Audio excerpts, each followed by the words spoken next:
ఈ మాకొద్దీ తెల్లదొరతనం పాఠం సారాంశం చూద్దాం. ఓ దేవ, భారతీయులమైన మా మాన ప్రాణాలను తీయడానికై అదను కోసం చూసే తెల్లవారి పరిపాలన మాకు వద్దే వద్దు. పలు దేశాల్లో పంటలు పండుతున్నాయి, కానీ పట్టెడన్నానికి నోచుకోలేకపోతున్నాం. ఉప్పును ముట్టుకుంటే పరిహారం విధించి మా నోట్లో మట్టి కొడుతున్నారు. కుక్కలకు వేసే అన్నం కోసం వాటితో పోరాడి ఆకలి తీర్చుకోమంటున్నారు. ధన సంపాదన కోసం కళ్ళు సారాయి అమ్ముతున్నారు. ఆ నెపంతో దాచుకున్న డబ్బును దోచుకుంటున్నారు. భార్యల మెడలలో తాళిబొట్లు ఉండనీయడం లేదు. మా కళ్ళు గప్పి ప్రాణాలకే ముప్పు తెస్తున్నారు.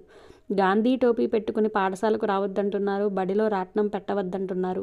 తలపై టోపీ తీసివేసి వీపులపై బాదుతున్నారు. రాట్నం ఉపయోగించిన వారిని రాజద్రోహులుగా జమకొడుతున్నారు. 44వ సెక్షన్ చీటీని నోటికి తగిలించి మాట్లాడవద్దంటున్నారు. స్వాతంత్రోద్యమ గీతాలు పాడవద్దంటున్నారు. వారి అనుమతి లేకుండా ముందుకు వెళ్ళవద్దంటున్నారు. భారతీయులను బానిసలుగానే బతకమంటున్నారు. వారి తాతలు సంపాదించిన ధనం మూట ఈ దేశంలో దాచిపెట్టినట్లు ఆంగ్లేయులు స్వదేశీయులమైన మా మీద దాడి చేస్తున్నారు. అనవసరమైన జగడాలు పెట్టుకుంటున్నారు. ఏమాత్రం జంకు లేకుండా ఉన్నారు. మా మాట వినకుండా ఏకపక్షంగా పరిపాలించే వీరి అఘాయిత్యాలు ఆగిపోవాలి. ఇదే ఈ సారాంశం.